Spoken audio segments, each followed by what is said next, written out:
আসসালামু আলাইকুম, welcome back to বোলাপ test. কেকের জগতে রাজকীয় স্বাদের একটি কেক হলো রসমালাই কেক। আজ আপনাদের জন্য থাকছে রসমালাই কেকের রেসিপি।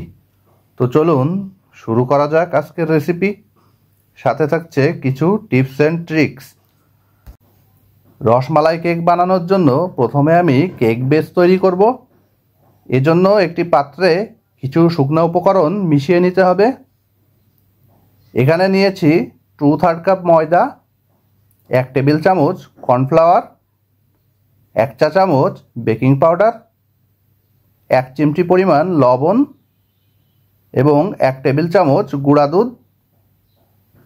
এখন এসব কিছু ভালোভাবে চেলে নিয়ে মিশিয়ে নেব। কেক বানানোর জন্য 3টা ডিম নিয়েছি, এগুলোর কুসুম আলাদা করে নেব। এবার আলাদা করা সাদা অংশ দিয়ে আমি ফোম তৈরি করে নেব। ডিমের সাদা অংশ হালকা ফেনা তৈরি হলে 1/2 কাপ চিনি অল্প অল্প করে কয়েক ধাপে মিশিয়ে নিতে হবে। এবার ডিমের সাদা অংশ দিয়ে আমি ফোম তৈরি করব।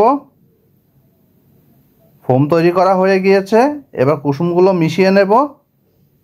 এর সাথে 1 চা চামচ ভ্যানিলা এসেন্স এবং 1 টেবিল চামচ তেল দিয়ে আরও অল্প কিছু সময় বিট করে নিতে হবে। এখন শুকনা উপকরণগুলো অল্প অল্প করে ডিমের ফোমের সাথে আমি মিশিয়ে নিচ্ছি। এই কাজটি খুবই আলতো হাতে করতে হবে, না হলে ডিমের ফোম কিন্তু নষ্ট হয়ে যেতে পারে। এবার এই কেকের ব্যাটার একটি মোল্ডে ঢেলে নিয়ে আমি ট্যাপ করে নিচ্ছি।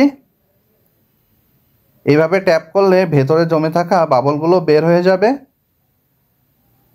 ট্যাপ করা হয়ে গেলে এই কেকটি আমি একটি প্রিহিটেড ওভেনে 170 ডিগ্রি তাপমাত্রায় আপ ডাউন মোডে 30 মিনিটের জন্য বেক করে নেব। আমাদের কেক বানানো হয়ে গিয়েছে। এবার কেকটি মোল্ড আউট করে নিচ্ছি। দেখুন কেকটি কতটা সফট হয়েছে। এবার কেক ডেকোরেশনের পালা। কেক ডেকোরেট করার জন্য আমি কেকটিকে 3টি স্লাইস করে নিয়েছি। আপনারা চেষ্টা করবেন স্লাইসগুলো সমানভাবে কাটার। এবার আমি কেকের ক্রিম তৈরি করব।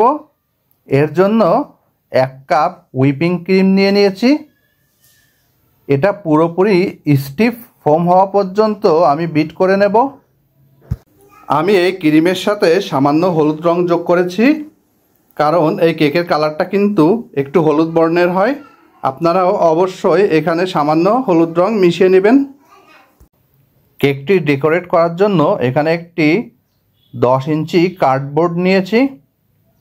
এই বোর্ডের উপরে ক্রিম দিয়ে কেকের একটি স্লাইস দিয়ে দেব। রসমালাই কেক বানানোর জন্য আমাদের অবশ্যই রসমালাই লাগবে। কেকে যে সুগার সিরাপ ব্যবহার করা হয়, সেই সুগার সিরাপের পরিবর্তে এখানে রসমালাইয়ের মালাইটা ব্যবহার করতে হবে। এই রসমালাইটা আমি আগেই বানিয়ে নিয়েছি।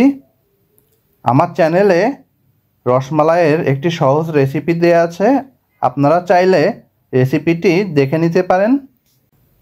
এই কেকটি বানানোর জন্য আমি 3 ধরনের বাদাম নিয়েছি। এখানে কাঠবাদাম, কাজু বাদাম এবং পেস্তা বাদাম ব্যবহার করেছি। এই বাদামগুলো আমি মিহি করে কুচি করে নিয়েছি। কেকের ফার্স্ট লেয়ারের উপরে ক্রিম দেওয়ার পর আমি কিছু বাদাম এবং রসমালাই দিয়ে দিচ্ছি। এই সেম প্রসেস ফলো করে আমি 3টা স্লাইসই কমপ্লিট করে নিব। আমাদের কেকটি ক্রাম কোটিং করা হয়ে গিয়েছে। এবার কেকের ফাইনাল ডেকোরেশনের পালা। এই কেকটি আমি খুবই লাইটভাবে ডিজাইন করব। রসমালাই কেকের ডিজাইন খুব বেশি হেভি না হলেও কোনো সমস্যা নেই। এই কেকের প্রধান আকর্ষণ কিন্তু কেকের ওপরে থাকা ছোট ছোট রসমালাইগুলো। এই কেকটি ডিজাইন করার জন্য আমরা 6B নজেল ব্যবহার করেছি। এই সম্পূর্ণ কেকটা আমরা এই 6B নজেল দিয়েই ডিজাইন করব। আমাদের কেকের ডিজাইন করা হয়ে গিয়েছে। এবার এর উপরে কিছু রসমালাই দিয়ে দিচ্ছি। এছাড়াও দিয়ে দেব আগে থেকে কুচি করে রাখা বাদাম। রসমালাইগুলো যেন দেখতে সুন্দর দেখায় এজন্য হালকা ইয়েলো কালার দিয়ে দিতে হবে। আমাদের কেক ডেকোরেট করা হয়ে গিয়েছে। আপনারা এটার ফাইনাল লুক দেখতে পাচ্ছেন। মাশাআল্লাহ, দেখেই বুঝতে পারছেন এটা কতটা সুন্দর হয়েছে। আর এই কেকটি দেখতে যেমন সুন্দর, খেতেও কিন্তু অসাধারণ। আজ আমি খুব সহজভাবে রসমালাই কেক বানিয়ে দেখানোর চেষ্টা করেছি। আশা করি এই রেসিপি ফলো করে আপনিও খুব সহজে সুন্দর এই কেকটি বাড়িতে বানিয়ে নিতে পারবেন।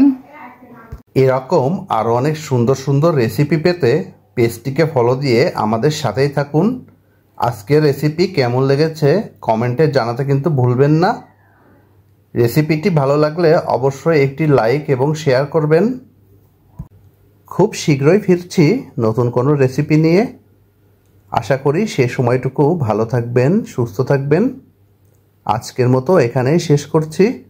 বোলাপ টেস্টের পক্ষ থেকে সকলকে অসংখ্য ধন্যবাদ।